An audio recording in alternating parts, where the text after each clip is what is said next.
Hello friends, welcome back to our YouTube channel. अभी आज के दिन क्या हुआ है, आज के दिन फ्लैट ओपनिंग हुई है और इन्हीं लेवल से ही ऊपर की ओर निकलने की कोशिश किया है।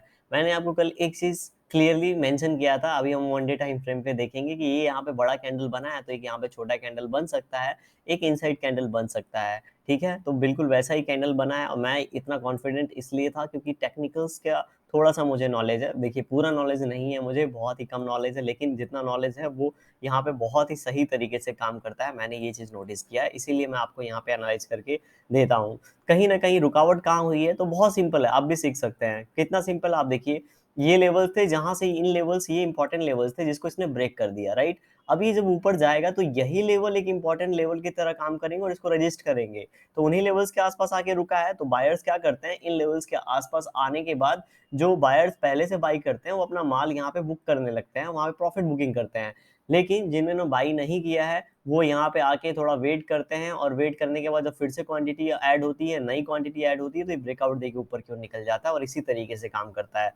लेकिन अगर यहाँ पे बायर्स इसको इस लेवल को होल्ड नहीं कर रहे हैं, जैसे ही सेलिंग होगा, ठीक है? तो बहुत से सेलर्स और बहुत से और बायर्स जिनके पास माल पड़ा है, वो माल बेच के निकलने लगते हैं। मैं ये छोटे समय पे बोल रहा हूँ, तो ये जो बायर्स और सेलर्स होंगे, वो छोटे टाइम फ्रेम वाले ही होंगे। समझ गए आप? तो इस तरीके से यहाँ पे प्राइस एक्शन पैटर्न बन रहा है। ये जो ट्रेंड लाइन थी, ट्रेंड लाइन के आस-पास ही यहाँ पे पूरा का पूरा पोज़ीशन बन रहा है। वन डे टाइम फ्रेम पे देखते हैं क्या सिचुएशन बनी है। वन डे टाइम फ्रेम पे एक हॉल्ट कैंडल बन चुका है। जी हाँ, जैसे एक बहुत बड़ा कैंडल बना था, इतना बड़ा कैंडल इतना ऊपर बनना इसीलिए मैंने बोला था हॉल्ट कैंडल यहाँ पे बन सकता है। क्यों? क्योंकि नीचे की ओर हमारे पास एक सपोर्ट है और ये इम्पोर्टेंट सपोर्ट है जिस लेवल को ये ब्रेकआउट देके गया है। तो इसको नीचे ब्रेक करने के लिए इसको थोड़ा-सा यहाँ पे मेहनत करना पड़ेगा। यहाँ पे 2-3 कैंडल यहाँ पे इस तरीके से बनना चाहिए, उसके बाद ब्रेकडाउन हो तब ये जाके इन लेवल्स के आस-पास आएगा। लेकिन जितने दिनों के बाद इसने ब्रेकआउट दिया है, इतना अच्छा खासा ब्रेकआउट दिया है, तो इसके यहाँ पे ब्रेक होने की प्रोबेबिलिटी कम है। हो सकता है यहाँ पे थोड़ा ऊपर जाए और यहीं पे टाइम स्पेंड करे एंड उसके बाद ये फिर से ऊपर निकल जाए, ये प्रोबेबिलिटी इसकी ज़्यादा है, ना कि इसे ब्रेकडाउन देने की, ठीक है?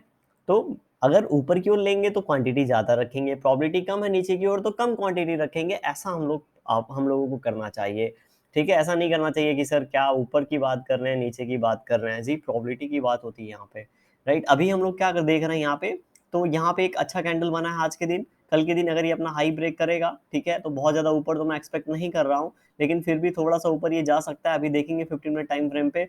वैसे 2575 का लेवल पास में है तो उतना जा सकता है क्योंकि इस एक बार इसका 50% इस कैंडल का इसने क्रॉस कर दिया दोस्तों, तो यहाँ पे जब प्राइस एक्शन बनाएगा तो इसको क्रॉस करना यहाँ पे ईज़ी हो जाएगा और जितने इसके अंदर इनसाइड कैंडल बनाए, हमारे लिए उतना अच्छा है क्योंकि ये ₹100 का रेंज है, जब ये ब्रेक होगा तो सिर्फ़ हम 100 का ही प्लानिंग करेंगे। तो हमारे लिए बहुत ईज़ी हो जाएगा, यहाँ पे 10-20 रुपए का यहाँ पे एसएल लगाएँगे, ब्रेकआउट होगा, 100 का प्लान करेंगे, क्वांटिटी कम रखेंगे, जाके हमारा यहाँ पे टारगेट हिट होगा तो अच्छा खासा प्रॉफिट होगा, एसएल भी होगा तो छोटे क्वांटिटी में होगा। समझ रहे हैं? तो इस तरीके से हमारा जो रिस्क टू रिवॉर्ड रेशियो अच्छा बनेगा।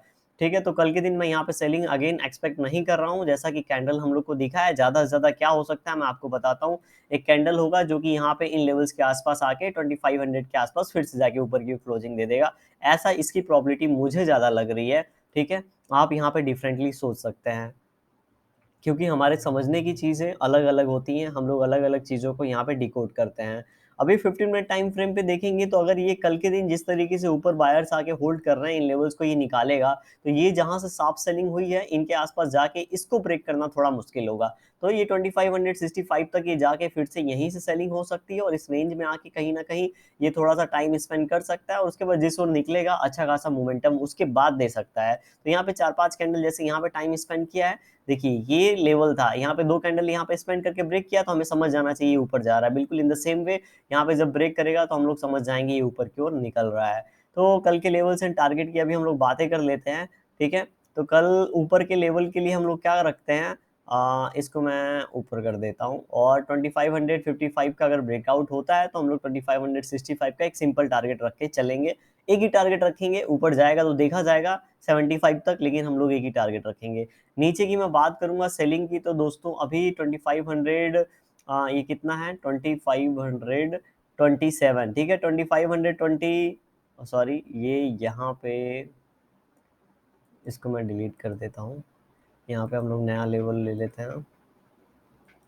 2500 26 का ब्रेकडाउन होने देंगे हम लोग यहाँ पे। अगर ये ब्रेकडाउन होता है तो हम लोग को एक लेवल नीचे की ओर 2500 लगभग लगभग 2500 14 15 का हम लोग को एक नीचे की ओर टारगेट देखने को मिल सकता है। सेकंड टारगेट जो हो सकता है वो हो सकता है 2510 के आसपास का। ठीक है, वीडियो कैसी लगी कमेंट सेक्शन में बता दीजिएगा। पसंद आई हुई तो लाइक कर दीजिएगा, चैनल पे नए होंगे आप सब्सक्राइब कर सकते हैं, ये भी सिंपल है। Thank you for watching this video.